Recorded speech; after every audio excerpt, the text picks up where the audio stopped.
general. So hold on. Okay. So the first part's pretty general. So y'all just want to go through all 6 questions? Yeah, I think so. Let's touch on all of them. We're recording now, so we're good. Okay. All right. So question 1, discuss the areas in which you believe you and your program fit the flywheel. One of y'all want to take this?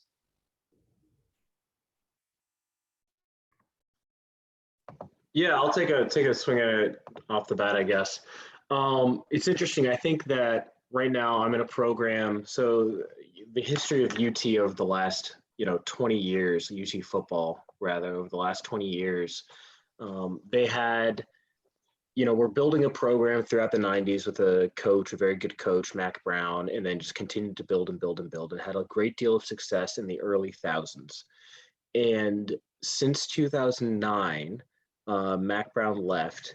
They initially tried to just keep that flywheel going with a new coach, but immediately that coach grabs that flywheel and starts trying to turn it the other way, right? And so that just halts everything and gets it going. And so that coach would get it going just a little bit. And then the board of regents, the alumni, whoever would decide, hey, you're not winning enough in year 3. You're 10-3 instead of 13-0, and you're going to the Sugar Bowl and not the bowl championship game. So we need to get rid of you and get a new coach in here. So that coach comes in here and flips it the other way again. And so this is the current coach is the 4th coach since Mack Brown left in probably 2011 maybe.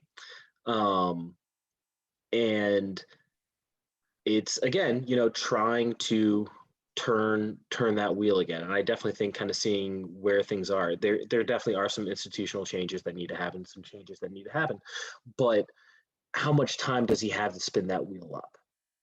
And I think that can be said about the other coaches as well, as, they just didn't have the time to necessarily spin it up to the point where, okay, we really have something here. Like, you look at what Nick Saban did at Alabama.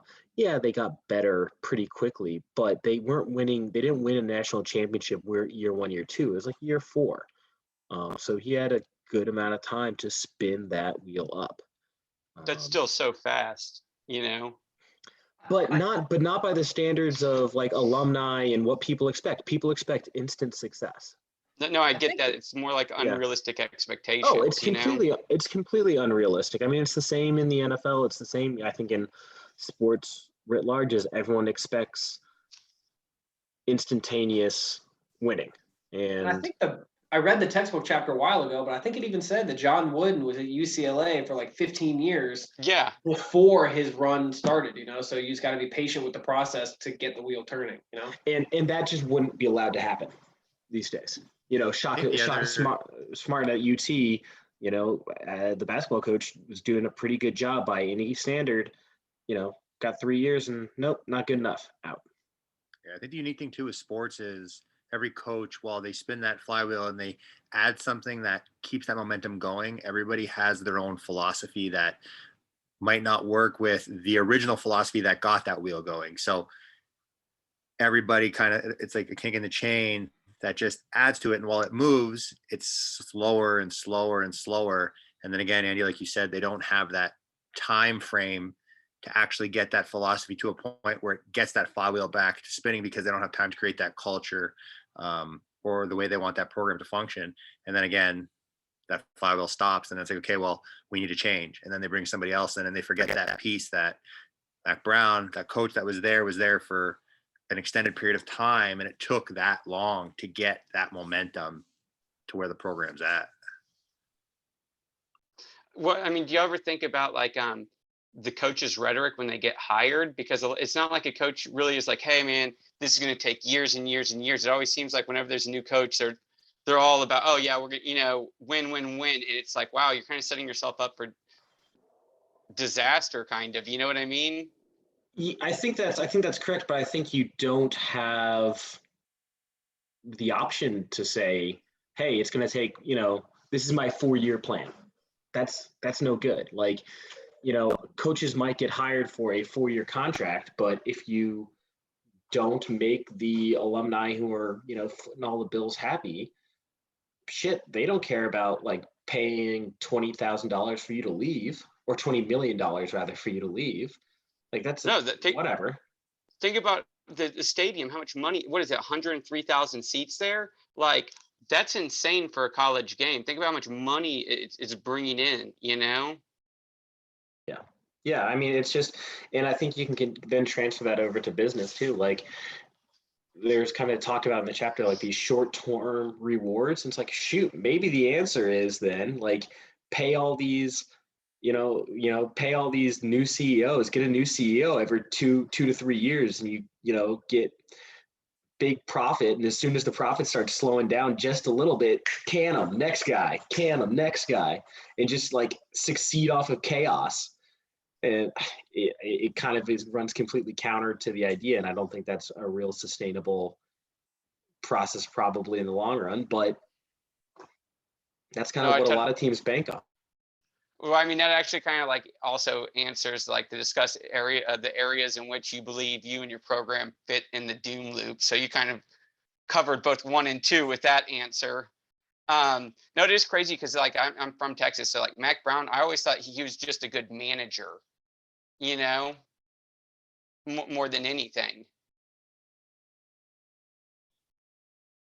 I mean, wasn't around when he was here, but I mean, that was always my impression too. And I think also just the sport of college football has changed so much even in the last 10 years. Like, it's just the amount of money is exponentially more powerful than it was a decade ago. Totally, especially with money now involved in it, the endorsements. All right, y'all, let's move on to number 3 so we can actually like not be here on. All right, discuss 2 to 3 strategies to create alignment in your program. Anybody? I think I'll take a stab at it. And, the flywheel and the doom loop. And again, I know we got a couple of vets in the program in the call right now, because I work in a naval ROTC program. That's my context, is that by virtue of having changeover and like each set of orders that you get being 2, maybe 3 years, like that tendency for the doom loop is inevitable, and that like you're always going to get a new guy who comes in every 2 or 3 years and wants to do things their own way. So I've worked for 3 different bosses now, even since I've been in my current job. And in my last unit, it was, I think, 3 or 4 different bosses. Alignment, at least what I see is the biggest disconnect is, and we've talked about this previously, it's nothing new, is leadership, and setting the example from the top. So if a new boss comes in and says like, hey, this is the way we're going to do things, these are the things that are important to me, here's the new direction for like this group, but then that coach doesn't do the very same things that they're I think Dietrich was one who talked about like the Eagles coach was like late to a press conference because he wanted to be competitive, So if you have a coach that comes in and brings this new message of like, hey, I'm going to turn the flywheel, like we talked about, I'm going to turn the flywheel in a different direction because this is who I am. But then that coach doesn't preach that and then doesn't live that and doesn't exemplify that creates disconnect right from the start. You know what I mean? You got a coach saying one thing, but then not living to that. So I think from the very top down, the leaders, like alignment gets created if the coach's words and the guy who's trying to spin the flywheel in a certain direction, if his words marry up with his actions. And if they don't, you've already got disconnect right from the jump.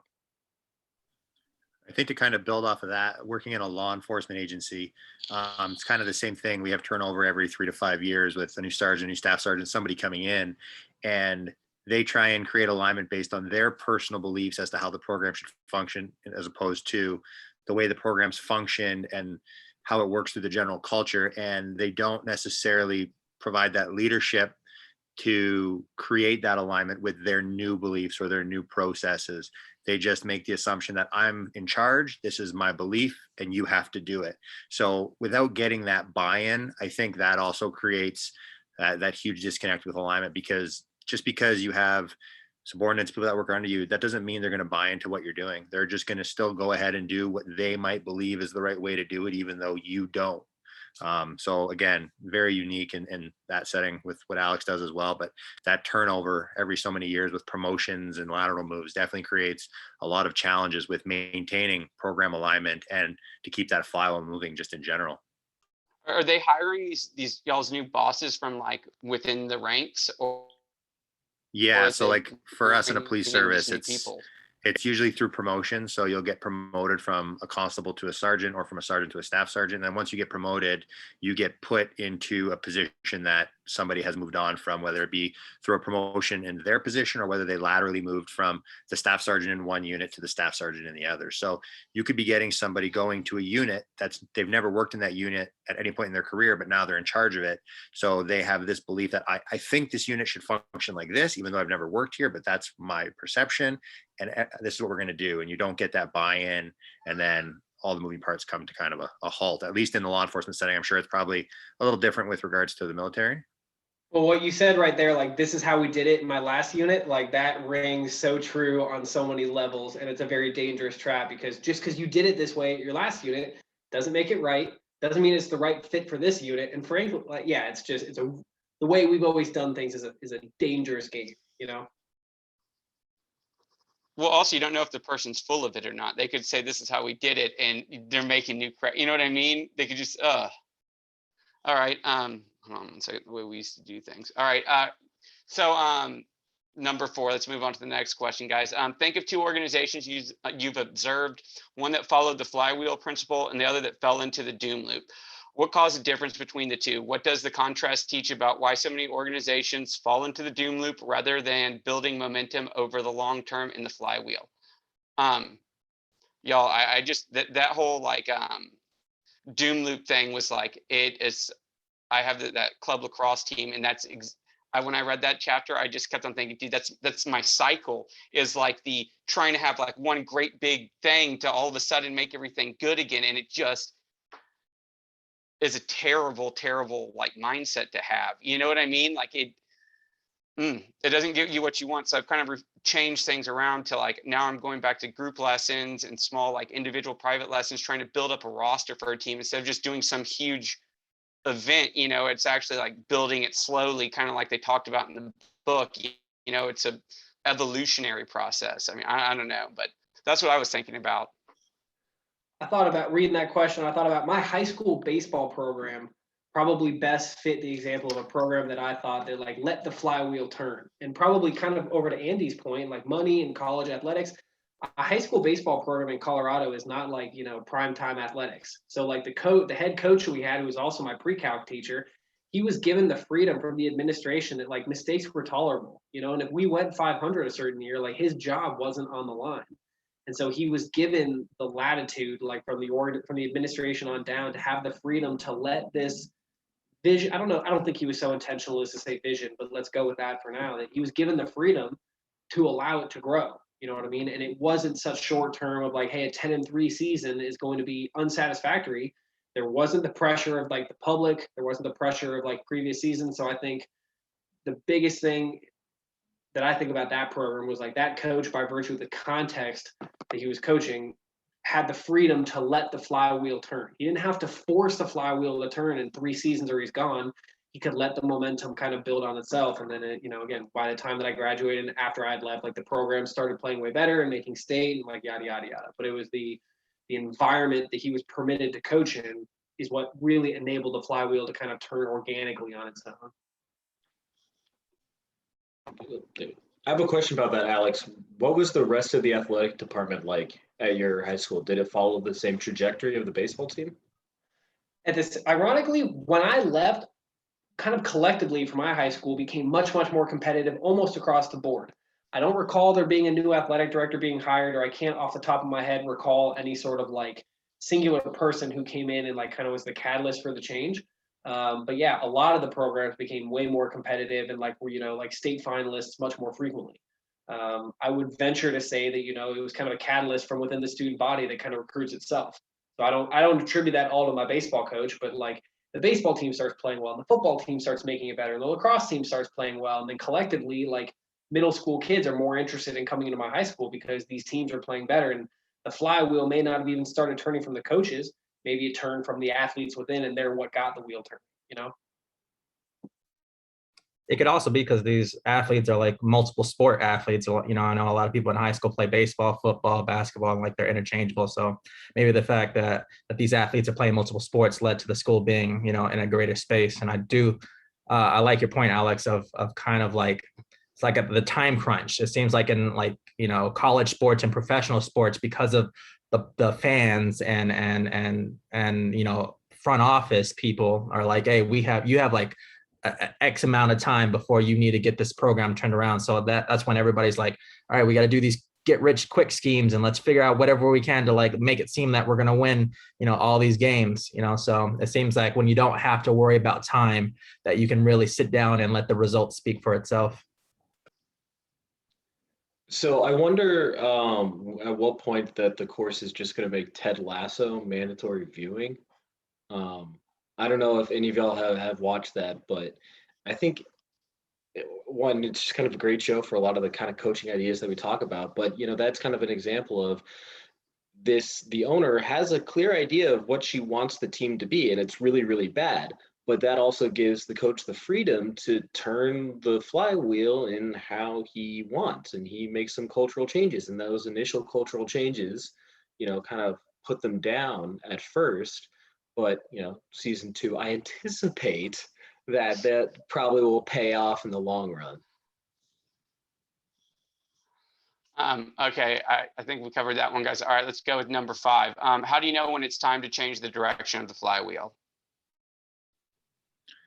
I think when you kind of plateau, I think when you as an organization or a sports team or as a coach or whatever it may be, when you kind of hit that wall and you're starting to see things move in the backwards direction, when you're no longer making forward progress, when maybe things just aren't working, it's time for a change. Maybe it's time to attack a different direction of your philosophy or to tweak your philosophy to kind of get that flywheel moving again. Because eventually, I mean, everything's eventually going to slow down and come to a halt. So I think you always, as a coach, have to be kind of proactive in the sense of knowing that, okay, when we get to that point where things start to slow down or injury rates start to increase or attrition rates increase because people are leaving or quitting before their time is up, like how do we change our direction to keep it moving, to keep that culture there, but to still be successful? I'm going to disagree with you a little bit, Patrick. I think that that's the initial reaction I think a lot of us would be, hey, things aren't working, change it. But I think that's kind of an indicator to, you know, keep turning it in the same direction, but take a really hard look at what's going on. Where are the red flags showing up? Are we getting outside of our hedgehog concept? What's mucking up the gears right now that's causing it to move more slowly? Maybe it's a question that there are certain people who were good on the bus early who we need to get off the bus. Maybe they're new people that we need to bring on. You know, there might be in that close examination, looking at those hard facts and hard truths, whatever, using all the verbiage from the book. You know, there might be cases where it's like, yeah, we've taken a look, we've, you know, looked at everything and we are not moving in the right direction. But I think a lot of the times it's like we've just gotten complacent in what we're doing and we need to keep moving in the same direction, but we just need to kind of clean off the flywheel, so to speak. It's gotten rusty. It's gotten mucked up. We need to add some oil and keep pushing. I would add too, I think you can measure the flywheel by a lot of different metrics, you know, and you know, you could have a military unit, for example, it's still meeting mission, it's still trained, still whatever, but the Marines, the sailors, the whatever, they could be miserable.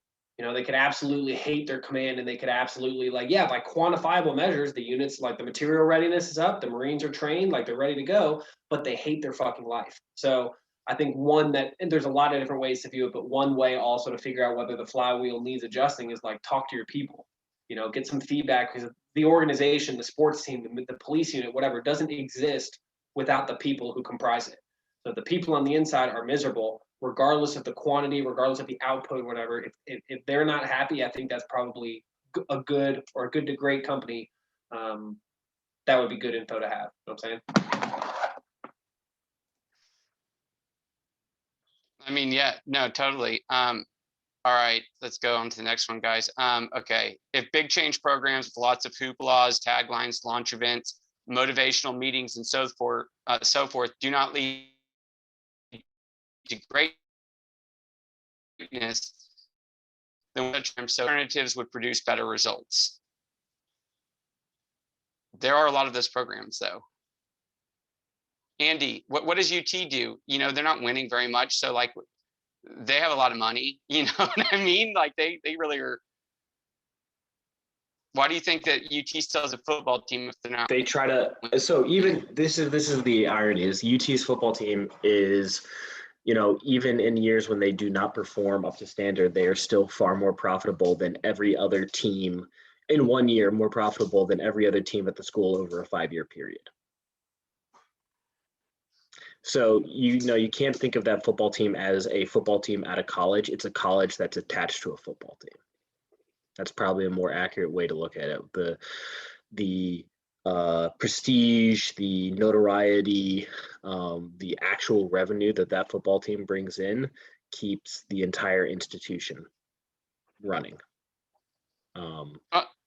So screw it. If it's not going well, if there's an issue, just can it. Just screw it all, get a new coach, whatever. Throw $50 million here, $50 million here. That's chump change. Sure. Want to join the SEC? Screw it. Let's do it. Yeah. You know, it's going to be, they saying that they're going to the SEC in 2025. I imagine if they play well this year and next year, they'll pay $50 million to, you know, speed that up. Whatever. Yeah. Yeah. And it's crazy because the chances are, man, the SEC is serious football. So like they're going into a thing where they're going to lose, but they'll make more money losing to these other teams. And that's what it's really about. It's winning. Winning is important. Making money is more important. Yeah, I'm telling you, if y'all haven't ever seen the UT stadium, it's just massive, dude. It's really crazy to think like an 18-year-old kid's gonna step foot in there and play, you know? How many people fit inside that stadium? What's the capacity at UT Stadium? So they're actually revamping it right now, building this absolutely incredible south end zone. Of course they are. Yeah, of course. But it's honestly, it's really cool. And you look up some pictures of it. It's going to have this, you know, really, I think, unique piece of art built into it, which is cool. But I think when it's all told, it'll be around 105,000, which will put it as the 4th biggest in the country. Auburn Stadium is like right around 87. You know what I mean? Yeah. And like I've been in Jordan-Hare when it's 87,000 people packed and screaming. You're like, you're here for a bunch of college kids? Like, what are we doing right now? And granted, I'm there too. So yeah. No, it's bonkers. But I mean, like the Big House up in Michigan, you know, when they when they have their hockey games outside and they can put in the extra bleachers, I think it goes up to like 130,000. Like, yeah, when I worked at Michigan back in 2012, when they played a night game against Notre Dame, there was 114,000 people in the stadium. I remember watching that game. Yeah. Yeah. This is like a weird comment, but I also believe that the reason why this happens is I feel like not everybody can be great. I feel like some people have to be good. You know what I mean? I feel like in order to be great, you have to be measured to people who are just good. And I feel like that's like the whole point of like why there are some not that great companies or not that great organizations and not that many great football teams or basketball teams or hockey teams. You know, it's because like, you know, not everybody can be great. That's just the way it is. Some people have to be second, some people have to be third. Most And I mean, I think definitely. we talked about this. Like, you're not first, you're last, you know? but like, I think we talked about this. Like, what does the cost of being a great company mean? Like, I'm sure there are plenty of good companies by this metric that do really good by their people and do good work. Like, I don't know, is Ben & Jerry's a great company financially? Probably not, but they're a good company. They're a great company in terms of like what they do for, you know, people, what they do for their employees. Like, what does that matter? Is, you know, Richmond Football Club a great team? No, but they're great in the sense that they do really well by their players and that. Like, I think that's one of my big problems with this book is like you're defining great in a very, you know, capitalist oriented specific direction. And I don't think that's all that matters. Just one way to look at it, you know what I mean? But a million ways, it'd be yeah. One way to look at it, you bring up very legitimate critiques on like the way that the book is written. It would be interesting to read a book about like, hey, here are these companies that were financially not profitable at all, but all the companies loved it. You know what I mean? And this is why you should read about them. That would be an interesting read as well. They probably would sell less copies, would be my guess. Yeah, like no copies. Like, hey, how to run your business as a fun time in the process. All right, hey, let's get to part 2. All right. All right, guys. Who took on question 1?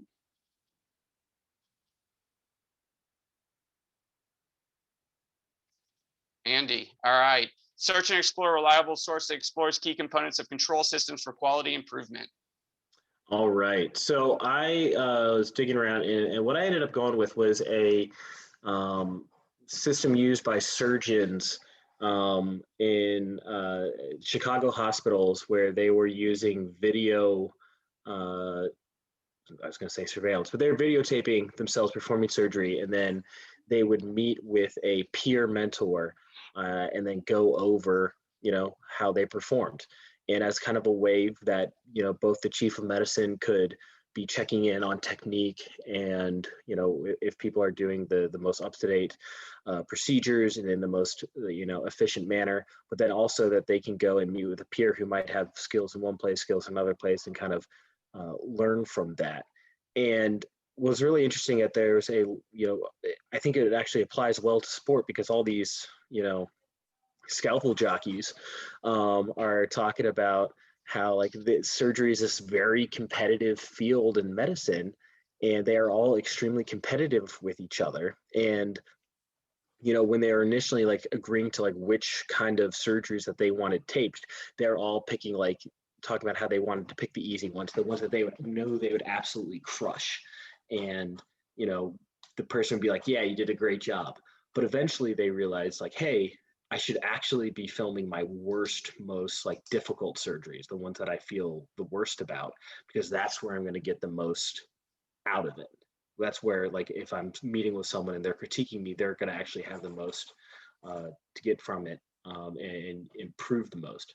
And so like the clear like improvement from this is like the quality of these surgeons improved drastically over, like, they talked to the chief of medicine afterwards and saying that like, hey, generally, like, we saw like across the board like improvement in not only just within their technical skills, but the kind of communication was improved within the surgeons as well, where instead of just kind of looking up in a book, kind of cloistering themselves away to like, hey, how do I improve this? Knowing like, oh, so-and-so is really good at this specific technique, and I need to improve that specific technique, I should go talk to them. And that way, like, the overall quality of the hospital system surgeons improve. Pretty cool. Okay. All right. Anybody have anything to add to that? So it's interesting because that's kind of like in my program, that's what we do. Like I have like a class where people watch me do therapy, like the teacher and like my classmates, and they kind of like critique me and see what I do right, what I do wrong, and stuff like that. So it's kind of like a live action type of recording. So yeah, I can attest to seeing yourself on camera and hearing yourself and actually being able to go over the tape does, help you. Do you find that effective? When you're getting feedback like live action like that, is it like positive value added? Yeah, I think it increases my confidence, because it's like, when people are like, oh yeah, you did that really well and stuff like that. Then it also helps me because they add in things like, oh, did you think about saying that or like doing that? And it's like, oh shit, I didn't even think about that. Thanks for that input. And I can like add that to my arsenal for next time. Y'all, speaking of this, my dad is a physician right now. He has this thing where he has like 5 or 7 of these. The doctors are from different countries. They come to America to get their medical license, but they have to do like kind of like a small residency thing where like essentially they pay my dad to follow him around and like he watches him do. I mean, it's pretty funny to see, but I mean, it's more or less same type of thing. All right, guys, let's move on to the next one. Question number 2, who took care of this one? Search and explore a reliable resource that explores the strategies for quality improvement.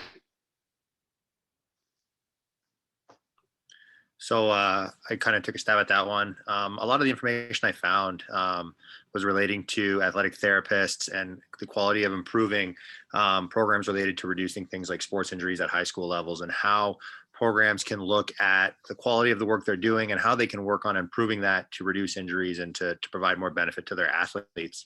And one of the things that kind of made sense is a lot of programs nowadays look at what's happening in the present, and they try and make assumptions on the quality of the program, the things they're doing with what's happening now, and they don't really have any baseline metrics to go off of. So one of the key strategies they talked about was finding a way to create a baseline that you can use to assess your program against. So it talked about creating open lines of communication, which tends to be a lacking piece in athletic training, the healthcare system with strength and conditioning units, and providing as much insight and information that you can together to create that baseline with data that's happened in the past. And then using the data you're collecting now, refer that back to see how you can analyze it and implement what you're doing to improve upon those baselines, to see if you can get that positive change to happen off of those baseline numbers, and if you can move them in the right direction.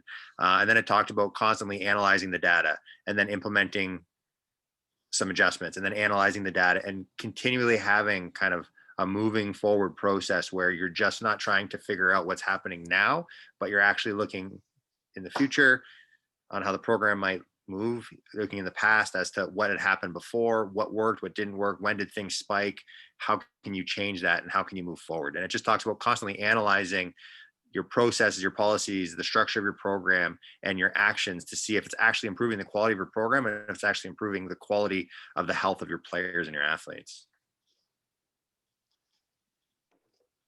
Does anybody else have anything about this they want to add? When they talked about like setting the baseline, you know, you're talking about like communication. Was that all internal to that program, or were they communicating with like other similar programs, being like, hey, what does baseline look like for you? Yeah, so it was more so just within the program. So a lot of the programs talked about having a medical staff that was doctors, physicians. It had their athletic training staff, physiotherapists, athletic trainers, and their strength and conditioning staff. And it talked about creating communication between all of those parties to gather as much data that they could so that people weren't working in silos, and that the data from the strength and conditioning department combined with the athletic training injury data and the physiotherapy treatment data and the physician data from referrals and orthopedic surgeons combined could try and link all of the programs together to create a baseline within the entirety of that program as a whole.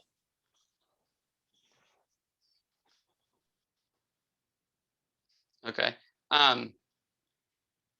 Is everyone happy with that? Awesome. All right, let's move on to number 3. Search and explore a reliable resource that explores poor strategies for quality improvement. I answered that one as well. What I found was just that many quality improvement projects fail because the most common roadblocks are never addressed. Things such as like there's no plan to achieve quality improvement and no set of metrics to measure it. It's just an ideal tethered to nothing. So people talk about it, but they don't really do anything about it. Another common problem would be like quality is too narrowly described. So it's you know, what do you describe quality improvement as? You know, it could be a lot of different things. Okay, another reason is there's no support or structure, because quality control or quality improvement requires necessary tools to control and manage it. You have to check it like on a daily basis. You have to or like fix and measure opportunities for improvement. Another reason is it's not actively, so where it's like quality improvement, you don't just set it and then forget about it, you come back and it's done. You know, it's constantly evolving to pay attention to it. And finally, like there's no success. It's just about improvement, but they never actually come up with any metrics as to like what objectives are we trying to achieve exactly. Which if you think about it, like throughout y'all's answering these questions, y'all touch base on all of these things, like being in a silo, you know what I mean? Or like lack of communication. So yeah. Anybody have anything, any questions? Well, I'll respond, and only because you brought up something that ties right. I took a stab at number 4 in terms of, you know, an article talking about consistent quality improvement. And you were talking about, you know, defining quality improvement means different things to different people. So I found this article, I want to flip through it as I'm talking here. It's called Promoting Clinical Involvement in Hospital Quality Improvement Efforts, the Effects of Top Management, Board, and Physician Leadership. So it's looking in a hospital environment, how within the medical community, within like the confines of hospital walls, you can implement consistent quality improvement. The first thing talked about defining consistent quality improvement, and it says is defined as an ongoing effort to provide care that meets or exceeds customer expectations. And this is only one study, it's only one article or something, but I thought what was interesting and almost kind of hypocritical about that was they define quality improvement as an effort to meet the standard. So to me, if you're consistently meeting the standard, that's not really improving, you know what I mean? Like, and that's just, you know, Christian, back to your point, when we're talking about how do you define quality improvement? This was an interesting way that I thought that like, this definition of quality improvement isn't really improving, it's just maintaining the status quo. It's just if we can continue meeting expectations, then and this is again only one source, then you know things are going good enough. But this one, at least, it took a look at, it came up with 3 hypotheses. All the data generated there were surveys that were sent out to hospitals across the country. And if I remember right, there were like 2,000 different hospitals. Yeah, 2,193 different hospitals that responded. The hypotheses that this study went into looked at the effects that having like top level leadership, so CEO, CFO, whoever the case, what the effect they would have on, you know, quality improvement. The board, so board members, I'm not in a hospital, I couldn't tell you off the top of my head who exactly comprises a board of a hospital, but I imagine pretty wealthy people. And then finally, the physicians themselves, you know, so it looked at these 3 different people, you know, board members, executive level leadership, and physicians. All right, and what effect all 3 of those different kind of classes have on the consistent quality improvement within the hospital itself. And I imagine you could take that analogy to an athletic team as well. You have the players, the captains, the coach, or the assistant coaches, the associate head coach, the coach. I'm sure you can come up with, you know, different classes, however you want to break it down. Early on in this paper, it says leadership from the top is often cited as a critical determinant of successful quality improvement.